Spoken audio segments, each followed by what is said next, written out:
Friends, welcome back. तो friends, अभी का जो वीडियो है वो है आरआर मूवी रिव्यू।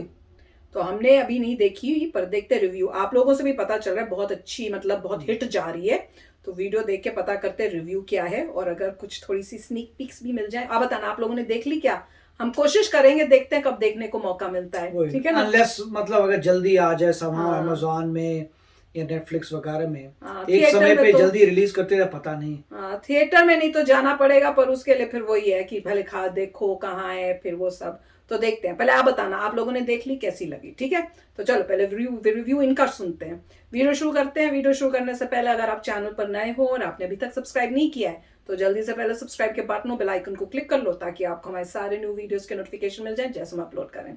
अगर आपको वीडियो पसंद आता है प्लीज लाइक एंड शेयर। चलिए शुरू करते हैं। देखो बॉस, हर साल कैलेंडर में कई सारे फेस्टिवल्स होते हैं जो रिपीट मोड पे सेलिब्रेट किए जाते हैं। होली, दिवाली, क्रिसमस, ईद वगैरह वगैरह। लेकिन 2022 का कैलेंडर उन सबसे अलग और सबसे स्पेशल है, क्योंकि इसमें एक नया फेस्टिवल जोड़ा गया है। समझदार को इशारा काफी है, जो नहीं समझे। दोस्त आरआरआर रिलीज हो चुकी है, जिसको इंडियन सिनेमा का सबसे बड़ा फेस्टिवल माना जा रहा है, और इसका शोर न सिर्फ अपने देश में बल्कि पूरी दुनिया में सुनाई देगा। फिल्म का बजट काफी ज्यादा है, आप जानते ही होंगे। पैसे खर्चने में जरा भी कंजूसी नहीं की गई है, लेकिन जैसा मकड़ियों के सरदार ने बोला है, with great power comes great responsibility. तो क्या एसएस राजामौली का नाम फिल्म से जुड़ना और बाहुबली से इसका कंपैरिजन पॉजिटिव की जगह नेगेटिव साबित होगा? डर गए ना? रुको जरा, सब्र करो, सब कुछ बताऊंगी डिटेल में। हर सवाल का जवाब मिलेगा यहाँ पे। कहानी आग और पानी की है, दोनों खतरनाक, दोनों ताकतवर, लेकिन एक दूसरे से हमेशा रहते हैं ये दूर दूर, क्योंकि आग पानी की और पानी आग का सबसे बड़ा दुश्मन है। लेकिन ये कहानी दुश्मनी की नहीं, दोस्ती की है, जिसमें राम और भीम बंधे हुए हैं। एक ब्रिटिश आर्मी का सिपाही जिसके लिए ड्यूटी सबसे पहले आती है। जान लेना और देना, ये दोनों से नहीं डरते। सामने कोई भी हो, इनका सर कभी नहीं झुकने वाला। तो दूसरा, लोगों का रखवाला, जिसके लिए जिंदगी की कीमत से बड़ी कोई चीज नहीं है। इज्जत दोगे तो प्यार मिलेगा, गलत किया तो ये भगवान राक्षस बन जाता है। सोच अलग, काम अलग, पहचान अलग, लेकिन फिर भी ये आग और पानी आपस में कैसे टकरा गए? यही सोच रहे हो? जवाब है डी फॉर दोस्ती, जिसकी वजह से इन दोनों के डी फॉर दिल एक दूसरे से परमानेंट कनेक्टेड हैं। दो जिसमें एक जान समझ लीजिए। लेकिन अंग्रेजों की सबसे बड़ी ताकत उनका दिमाग, जिससे बाहर निकला डिवाइड एंड रूल। पहले तोड़ो, बाद में उन पर हुक्म चलाओ। अब इस खेल में फंसकर या तो आग और पानी खुद एक दूसरे को हमेशा हमेशा के लिए खत्म कर देंगे, या फिर दोस्ती किस्मत के कानून को बदल लेगी जब आग और पानी आपस में मिल जाएंगे। हाँ तो बहुत सीधे सवाल का सीधा जवाब, फिल्म देखनी चाहिए या फिर स्किप मार के ओटीटी पे आने का इंतजार बेहतर ऑप्शन है। सुनो बे, इसको मिस किया ना तो जिंदगी भर पछताओगे वाला गाना रिपीट मोड पे सुनना पड़ेगा। आरआरआर कोई मामूली सिनेमा बिल्कुल नहीं है, ये एक मैजिकल एक्सपीरियंस है जो कई सालों में बड़ी किस्मत से महसूस करने का मौका मिलता है अपनी इंडियन फिल्म इंडस्ट्री में। झूठ नहीं बोलूंगी, फिल्म का फर्स्ट हाफ नॉर्मल है, वहाँ कहानी को सिर्फ आगे बढ़ाया जाता है, कुछ भी एक्स्ट्रा स्पेशल जैसा फील नहीं होगा। लेकिन सेकंड हाफ जैसे जैसे आगे बढ़ेगा ना, आपको लगेगा कोई दूसरी ही फिल्म देखने आ गए हो। अलग ही लेवल की एनर्जी बाहर निकलना शुरू हो जाती है। और फिर दोस्त, जब एंड में क्लाइमेक्स से आपकी मुलाकात होगी ना, तो पूरा शरीर लिटरली हिल जाएगा आपका। इतने सारे इमोशंस कभी जिंदगी में आपने एक साथ फील नहीं किए होंगे। एक्सपेक्ट द अनएक्सपेक्टेड, ये पढ़ा होगा या सुना होगा कई बार, पहली बार इसका असली मतलब समझ आएगा आपको। ऐसा क्लाइमेक्स जो होश उड़ा देगा, आप सोचोगे ये तो हो नहीं सकता, और वही हो जाता है। आरआरआर एक स्मार्ट सिनेमा है जो हमेशा आपकी सोच से 2 कदम आगे चलता है। फिल्म भले 3 घंटे लंबी हो, लेकिन राजामौली सर उसको बिना बोरिंग बनाए मजेदार तरीके से कंटिन्यू करना जानते हैं। एक एक सेकंड का इतना चालाकी से इस्तेमाल किया गया है, जिसमें आपको पर्सनली कहानी से जुड़ना पड़ता है। एक सीन भी इग्नोर नहीं मार सकते। जैसे बीच बीच में सरप्राइज करने वाले कैमियोज हैं, जिसमें अजय देवगन कहानी को और ज्यादा इंटेंस प्लस इंटरेस्टिंग बना देते हैं। अलग ही लेवल का कैरेक्टर है उनका। इवन आलिया भट्ट का परफॉर्मेंस भी कमाल का है। राम के लिए सीता का प्यार आप इशारों इशारों में समझ जाओगे सिर्फ आलिया के एक्सप्रेशंस को पढ़कर। Effortless acting. कमाल की बात है कि फिल्म में सॉन्ग्स के थ्रू भी कहानी को आगे बढ़ाया जाता है, वो सिर्फ टाइम वेस्ट करने के लिए नहीं डाले गए हैं। ट्रेलर या फिल्म के पोस्टर्स देखकर आपको लग रहा होगा कि आरआरआर एक जबरदस्त एक्शन थ्रिलर होगी, लेकिन रियलिटी में ये एक इमोशनल लव लेटर की तरह लिखी गई है, जो एक दोस्त दूसरे के नाम लिखता है। अनडाउटेडली फिल्म में एक्शन का लेवल सुपर डुपर है, जिसमें देसी विदेशी दोनों फ्लेवर मिलेंगे। लेकिन कहानी का असली एक्स फैक्टर है इसके इमोशंस, दोस्ती जिसके सामने बाकी चीजें सेकेंडरी हो जाती हैं। और वो चीज जिसके बिना हर सीन स्पेशल ना होकर सिर्फ मामूली रह जाता, वो है इसका तोड़ फोड़ बैकग्राउंड म्यूजिक। अलग ही टाइप का वाइब है, क्रेजी, खतरनाक, पागलपन। थिएटर्स को लिटरली क्रिकेट के स्टेडियम में बदल देता है आरआरआर का BGM. Larger than life cinema को पूरी तरह कॉम्प्लीमेंट करने वाला म्यूजिक, जो आपके दिमाग में घुस के बैठ जाएगा।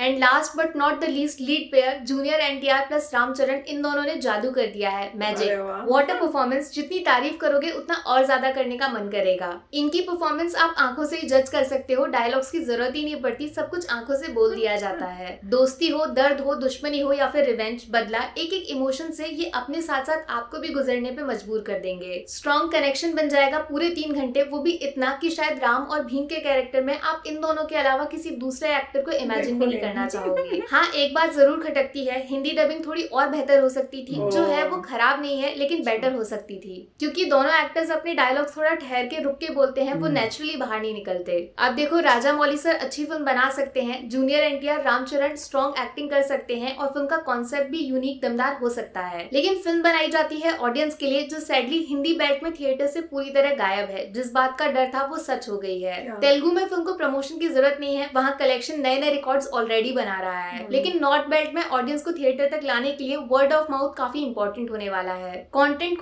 सिर्फ चिल्लाने से कुछ नहीं होगा। अगर अच्छा कंटेंट चाहिए तो बाहर निकलिए और एक्सपेरिमेंटल सिनेमा को सपोर्ट करिए। हम इंडिया में हॉलीवुड बना के दिखाएंगे, वादा है मेरा। तो यार, मेरी तरफ से आरआरआर को मिलेंगे 5 में से 4.5 स्टार्स। एक तो एक्शन प्लस इमोशंस का वेल बैलेंस कॉम्बो, दूसरा राजा मौली सर के कंप्लीट डायरेक्शन के लिए आप हंसोगे, रोगे, चौंक जाओगे, सब कुछ फील होगा। तीसरा लीड कास्ट की इम्पैक्टफुल परफॉर्मेंस आंखों आंखों वाली, प्लस अजय आलिया के छोटे छोटे पावरफुल कैमियोज। चौथा रोंगटे खड़े करने वाला क्लाइमैक्स, पूरी फिल्म एक तरफ और लास्ट एंडिंग सीन एक तरफ, गूज़बम्प्स की रियल डेफिनेशन। और आधा स्टार मास विद क्लास, सिर्फ इलॉजिकल नॉनसेंस एक्शन नहीं, उसके पीछे एक स्ट्रॉन्ग इमोशनल कहानी, सॉलिड कंटेंट। बात करूं नेगेटिव्स की तो हाफ स्टार कटेगा थोड़ी सी वीक डबिंग प्लस थोड़ा सा लंबा फिल्म का ड्यूरेशन। हल्का सा ट्रिम हो जाता तो फिल्म परफेक्ट 5 स्टार बन जाती, नो डाउट। आप जानते हो मैं बहुत कम मूवीज के लिए आपको फोर्स करती हूँ, लेकिन आरआरआर को पर्सनली प्रमोट करना चाहूंगी। इंडियन सिनेमा हमेशा हमेशा के लिए बदलने वाली फिल्म बन जाएगी ये, अगर आप सपोर्ट करोगे। प्लीज थिएटर चले जाओ। बाकी वीडियो में कुछ पसंद आया हो या फिर कुछ शिकायत करनी हो तो मैं आपको इंस्टाग्राम पे भी मिल जाऊंगी, वरना थोड़ा सा इंतजार करिए। मिलूंगी आपसे अगले वीडियो में। Take care, bye bye.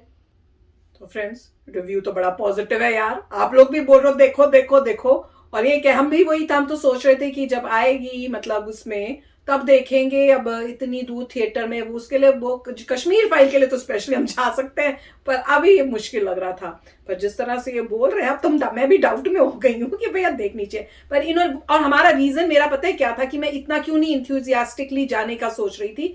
The reason being कि ये डब्ड है, और मैंने ये देखा कि जो भी डब्ड होती है ना, उसमें हिंदी में जब वो करते हैं तो उसमें कुछ कमी होती है, मजा उतना नहीं आता। तो वो इन्होंने भी कह दिया कि भैया उसमें थोड़ा सा है, तो क्योंकि वो डब कर रहे हैं मगर जो वो बोल रहे हैं उनके लिप सिंक। हाँ, वही तो प्रॉब्लम थी, इसलिए हमको फिर वो उतना मजा नहीं आता देखने में। तो मेरे ख्याल से उस एरिया में भी जब भी डबिंग हो रही है कुछ करना चाहिए, या तो कुछ ऐसा सिस्टम होना चाहिए कि 2 बनाए, एक हिंदी में बनाए एक उसमें, या हिंदी में बनाए और दूसरी लैंग्वेज में डब कर दे, क्योंकि हिंदी में main majority of the people जो है वो तो हिंदी देखते हैं, तो वो कर दे तो बहुत ही अच्छा होगा, क्योंकि हमको देखने में फिर वो होता है। उसमें प्रॉब्लम यही है, देखिए, क्योंकि वो एक्टर्स को नहीं होता, रीजनल एक्टर्स हैं, उनको हिंदी पता नहीं आती है, नहीं आती है, कितनी अच्छी तरीके से वो हिंदी बोल पाएंगे। तो अपनी नेटिव भाषा में बोल रहे हैं, वो अच्छी बात है। सिर्फ ये है कि डबिंग अच्छी कर सकते हैं, या क्वालिटी कुछ करें जिससे, और ऐसी उन्होंने बोला ऐसी गंदी नहीं है, वो कह रहे थोड़ी सी कम है, तो इसलिए वो सोच के लग रहा है कि फिर तो देख लेते हैं। कई बार होता है कि डबिंग बहुत ही या डबिंग में आप वो एक्टर्स लेके आ सकते हैं, उनकी वॉइसेस लेके आ सकते हैं जो बहुत ही लोग आइडेंटिफाई करते हैं, जो बहुत ही अच्छा बोलते हैं, तो मेरे ख्याल से उससे अच्छा हो जाएगा। मगर इन्होंने बहुत प्रेस की है और यही बता रहे हैं कि अगर कंटेंट अच्छा है, अच्छी बनाई है, तो सदर्न इंडिया की मूवी भी नॉर्थ इंडिया में हिट हो सकती है। वो तो होती है, और उससे एसेंशियली वही कह रहे हैं, उससे पूरा बॉलीवुड चेंज हो रहा है, क्योंकि उनको नजर आ रहा है कि आलतू फालतू मूवीज नहीं चलेंगी, कोई ढंग की मूवीज बनाओ, अदरवाइज सदर्न इंडिया वाली मूवीज आएंगी और तुम्हें उड़ा देंगी, क्योंकि लोगों को क्वालिटी चाहिए, लोगों को फर्क नहीं पड़ता कहाँ बनी, कौन एक्टर है, क्या नहीं है। अगर कंटेंट है, अगर अच्छी बना रहे हैं, उसमें कोई सोशल वेलबींग हो रही है, आपको कुछ सीख मिल रही है, कुछ पॉजिटिविटी आ रही है, तो लोग देखेंगे, फर्क नहीं पड़ता कहाँ बनी है। तो वेरी नाइस। और कह भी रहे हैं कि पैसा उन्होंने बहुत खर्च किया इस मूवी को बनाने के लिए, तो quality wise it is fantastic.